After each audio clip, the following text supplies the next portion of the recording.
आपले उमेदवार सौ प्रीतीताई प्रवीण थोरात आणि पंचायत समितीच्या उमेदवार प्रियंकाताई केतनराव वाघ यांच्या प्रचाराच्या निमित्ताने व्यासपीठावर उपस्थित सर्व सन्माननीय आपण उपस्थित सर्व ज्येष्ठ वडीलधारी तरुण सहकारी पत्रकार बांधवांनो, गणपतरावांनी मला सांगितलं होतं की अर्धा तास बोलायचे, 15 मिनिट आता कट झाले माझ्यातलेच आणि वेळेत आपल्याला सभा संपवायची.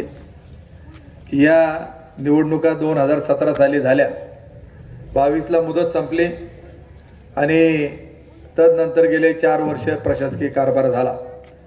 प्रशासकीय कारभार चालत असताना एक हाती सत्ता असल्यासारखं तालुक्यामध्ये वातावरण प्रत्येक तालुक्यामध्ये झालं आणि लोकांमध्ये एक भावना झाली किंवा समोरच्या बाजूने दाखवलं गेलं की आमदारांशिवाय इकडचं पान तिकडं हलत नाही. परंतु ज्यावेळी गावचं सरपंच म्हणून काम करत असताना आत्ताच आनंदराव वावळांनी सांगितलं की आम्ही ग्रामपंचायतच्या माध्यमातून आपल्या गावामध्ये अशी कामं केली. आमचे सरपंच गणेशराव यादव ते सांगतात की मी सरपंच असताना हे काम केलं. बाळासाहेब बोराड्यांनी सांगितलं की मी सरपंच असताना हे काम केलं. गोविंदरावांनी सांगितलं. तशाच प्रकारे प्रीतीताईने देखील चांडोली गावामध्ये कशा प्रकारचं काम केलं हे देखील सांगण्याचा प्रयत्न त्यांनी केला.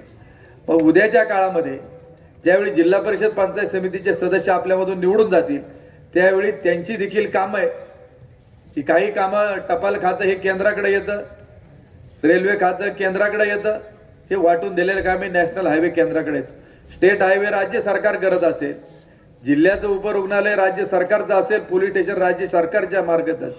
परंतु जे प्राथमिक आरोग्य केंद्र आहे, प्राथमिक शाळा आहेत, पशुसंवर्धन विभाग आपला जनावरांचे दवाखाने असतील, महिला बालकल्याणचं खातं असेल, समाज कल्याण असेल, मागासवर्गीयांच्या योजना असतील, स्मशानभूमीची सुधारणा असेल, गावठाण अंतर्गत किंवा गावांतर्गत गावांना जोडणारे रस्ते असतील, ही कामं जिल्हा परिषद पंचायत समितीच्या अंडर त्या ठिकाणी येतात.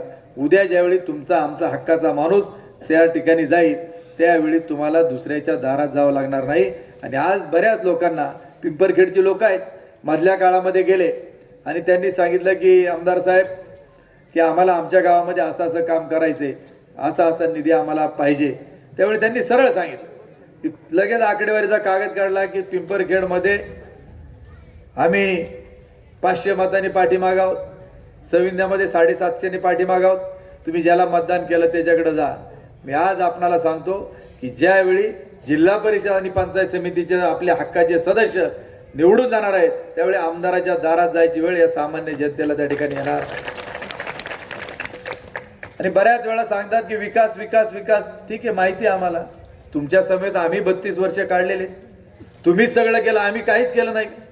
सरपंच जर उद्या म्हणायला लागला का मी सरपंच झालोय, अरे सरपंच करताना तुम्हाला गावाने सरपंच केलेलं आहे.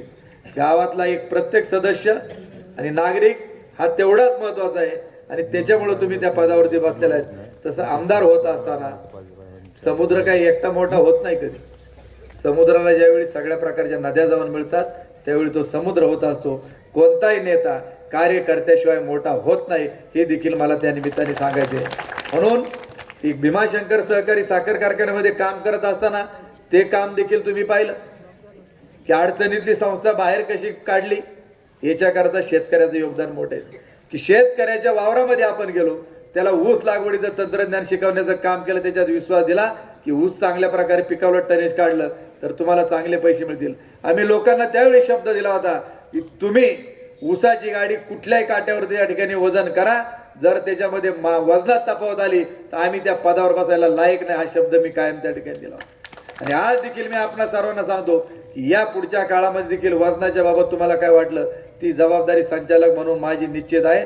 जर तुम्हाला तफावत वाटली, आणि मी आज देखील सांगतो ट्रक असेल, ट्रॅक्टर असेल, वेटिंग असतं, इथं तुम्ही कुठल्याही काट्यावरती वजन करा, फक्त फरक पडला पाहिजे 100 ते 200 किलोचा, याच्यापेक्षा जादा पडू शकत नाही. कारण गाडी तिथं गेल्यावर 7-8 तास थांबते, त्यामुळे तेवढाच फरक आला पाहिजे, त्याच्यापेक्षा अधिक येता कामा नये. कारखान्यामध्ये आज आपण तिथं आहोत म्हणून कुठं तुम्हाला एक रकमी FRP मिळते, त्याचप्रमाणे बाजारभाव देखील आपल्याला चांगल्या प्रकारचा मिळतो. माझ्या काळामधला 2005 ते 2010 कारखाना अडचणीमध्ये होता, 8 मध्ये आपण नफ्यामध्ये आणला. परंतु तदनंतर तुम्ही इतर कारखान्यांच्या आपल्या जिल्ह्यातील इथे शेजारची जर तुम्ही रेट काढले तर 10 सालापासून 15 सालापर्यंतचे माझ्या काळातले 5 वर्षाचे दर काढा आणि तदनंतर यांचे मागच्या 5 वर्षातले दर काढा. यांनी मॅच फिक्सिंग केलेली. विघ्नरचा आणि भीमाशंकरचा दर आता तुम्ही पाहताय सारखे त्या नाही, परंतु याच्या अगोदर आपण 250-300 रुपयाने पुढे असतो. याचं कारण भीमाशंकरच्या शेजारी स्वतःची खासगी त्यांची सवत निर्माण करण्यात आलेली आहे आणि जर इकडं रेट वाढला तर तिकडं फाटका बसतो आणि व्यक्तिगत लाभामुळे आपल्या शेतकऱ्यांना मार त्या ठिकाणी होतो. परंतु मी आपल्याला सांगतो की तुम्ही डगमायचं कारण नाही. मी जोपर्यंत त्या कारखान्यामध्ये तुमचा प्रतिनिधी म्हणून आहे त्यावेळी तुमच्या 1 रुपयाला धक्का लागू देणार नाही. आज तुम्हाला प्रत्येकाला पासबुक देण्याचं ठेवीचं काम केलं, व्याजा सगट पैसे तुम्हाला मिळवून देत असतो. नाही तर आज कळत देखील नाही का आपले पैसे किती कारखान्यामध्ये आहेत. हे कारखान्यात झालं. मार्केट कमिटीमध्ये आपण देशातील पहिली डिजिटल मार्केट कमिटी केली का होती. आहे अजून मुंबईची मार्केट कमिटी आहे, पुण्याची मार्केट कमिटी डिजिटल. आणि शेतकऱ्याला 40 रुपयात जेवण देण्याचं काम देखील आपण केलं. शेतकऱ्याचा भिजत तापत असणारा माल. हे मी का पुन्हा बोललो का ते म्हणतात त्यांनी काय केलं. अरे आम्ही काय केलं हे तुम्हीच सांगत होते. 2014 साली ज्यावेळी लोकसभेची उमेदवारी देवदत्त निकमांना मिळाली त्यावेळी हेच सांगत होते का यांच्यामुळे कारखाना देश पातळीवर 1 नंबरला त्या ठिकाणी आला. त्यामुळे आता कोणी काही सांगायची काही गरज नाही. तुमच्यात असेल तोपर्यंत पवित्र आणि तुमच्यापासून माणूस बाजूला गेला का तो अपवित्र. आता अरुण गिरेबद्दल वाटेल तसं बोलतील, पण 2 महिन्यापर्यंत अरुण भाऊ भाऊला आम्ही सांगत होतो की सावध राहा. भाऊने ऐकलं नाही. आणि ही काय त्यांची एकट्याची परिस्थिती नाही की स्वर्गीय अण्णासाहेब आवटे या तालुक्याचे पहिले आमदार आज अण्णासाहेब आवटेंची पुढची 3री पिढी देखील आहेत, पण कुठल्याही पदावरती त्यांचा मान सन्मान आहे कुठं आज त्यांच्या कुटुंबामधलं. दिनकर आवटेंचा मुलगा देखील आहे, त्यांच्या सुनबाई आहेत, पण नाही कार्यकर्ते म्हणून खाली ठेवले. किसनराव बानकेलेंची कारकीर्द सुरू झाली ती आपण पाहिली. त्यांच्या पॅनेलमध्ये नंतर नगरपंचायतीला वंदना बानकेले ह्या गावांनी बिनविरोध निवडून दिल्या. त्या नगराध्यक्षपद मागत होत्या, ऐकलं नाही. मग म्हटले चला पुढे उपनगराध्यक्ष होतील. उपनगराध्यक्ष पदाची निवडणूक झाली, त्याच्यामध्ये त्यांचा पत्ता कट करून टाकला. बिडियांना काळे आपल्याला सगळ्यांना सांगत होते की पवार साहेबांनी हे रोपटं दिलं याचा काय करायचं म्हणायचे, वटवृक्ष करायचं. केला अण्णाने, अण्णाचा शब्द पूर्ण केला. पण अण्णा गेल्यानंतर अण्णाचा नातू कपिल काळे आता पंचायत समितीला उमेदवारी मागित होता, त्याची उमेदवारी देखील कापण्यात आली. आज शिवसेनेमध्ये त्यांनी जावं लागलं आणि आज तिकडून तो निवडणूक लढवत आहेत. अविनाश राजेंनी देखील यांच्याकडे साथीत काम केलं, पण अनुभव आला, परत गेले. परत पुढं काय नाही. राजाभाऊ बानकेले 14 वर्ष इकडे होते, तिकडे गेले, ते अनुभव सातत्याने सांगत असतात. अरुण भाऊ गेले.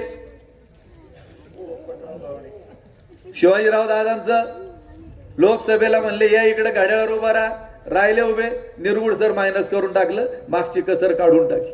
हिसाब चुकता. शेवटचा नंबर माझा होता. मला देखील अजितदादांनी बोलवलं होतं 18 तारखेला.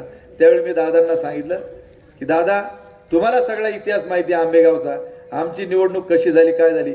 फक्त आंबेगाव तालुक्यातील जनतेने एकच सांगितलं होतं की पवार साहेबांमुळं वळसे पाटील इथपर्यंत आहेत. आणि ज्या दिवशी वळसे पाटलांनी पवार साहेबांची साथ सोडली त्यावेळी तालुक्याने ठरवलं की आता आपल्याला देवदत्त निकमांच्या पाठीमागे उभं राहायचं, त्यांच्या पाठीमागे नाही.